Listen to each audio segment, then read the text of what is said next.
Hi there. In this video, we will be checking a real-world example of how CDNs work and how to configure them. So, firstly, what a CDN is. So, CDN basically stands for Content Delivery Network, and it is a network of servers located all around the world, which is used to cache data. That's it in simple words. The data can be anything. It can be an image also, it can be a video also, it can be just a file also. So for example, in our case, the thing which we are going to demo today is a file. So we have created a simple HTML, a simple PHP server where we are serving a simple page which we have. Very simple page. It just contains a text, one CSS file, one JavaScript file, and in this page we are through JavaScript we are printing few data numbers like how much time it took to get the first byte of this site, and then also how much time it took to load the page, that is the page loaded time. So we have started the server, as you can see, and you can here is the site in a new tab, and you can see when we request the page for the first time, it takes around 2 seconds. Then also it takes around 244 seconds because REPL it also might have some CDN and all, but ultimately it takes on average we can consider 300 ms. Okay, now we want to serve this site through a CDN. So for our example, as I said, we are taking an example of Fastly. So to configure CDN, we will talk more about CDN later, but first let's start configuring the CDN. So create a free account on fastly.com, and you will get a dashboard like this. So from there, go to CDNs, and you will see that you can create a new CDN service over here. So just go ahead and create a CDN service. It is a very easy step to create the CDN service. There are very few data you need to give over here. First is the name of your service. So you can literally name anything. I can name anything also like this. Then we have our own domain. So for example, so what does this domain mean? Does this domain mean this domain? No. So this is our origin domain, which means from where. So if someone hits this server, this domain, it always goes to the origin server. But we will not, when we make our site public, we will not give this domain to users. We will instead give some domain, like maybe, for example, my domain is this one, example, right? And then we will say add an origin. So here you will say the origin server, which is this one. So here I will say like this and like this and like this. So what will happen is that here I'm giving Fastly two informations, that this is my domain and this is the origin domain. What does Fastly interprets? Fastly understands that anytime a user sends a request to this domain, I need to visit this origin domain and get the data from there and then cache that data.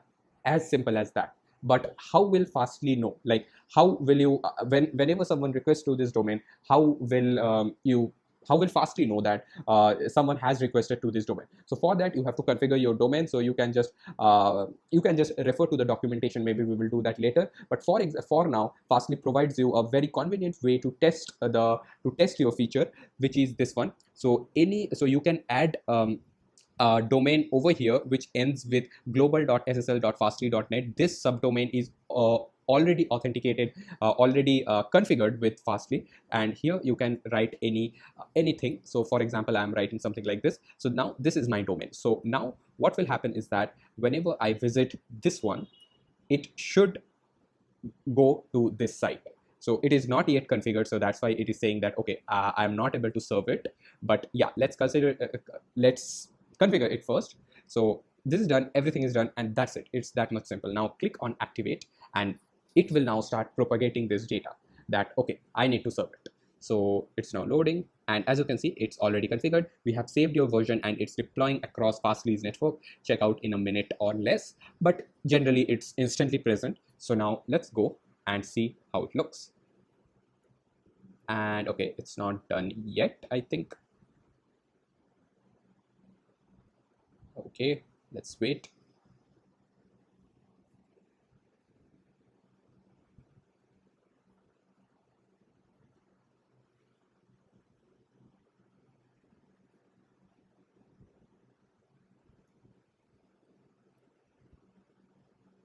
And here we go. We have the first load of our CDN served site, which is this one.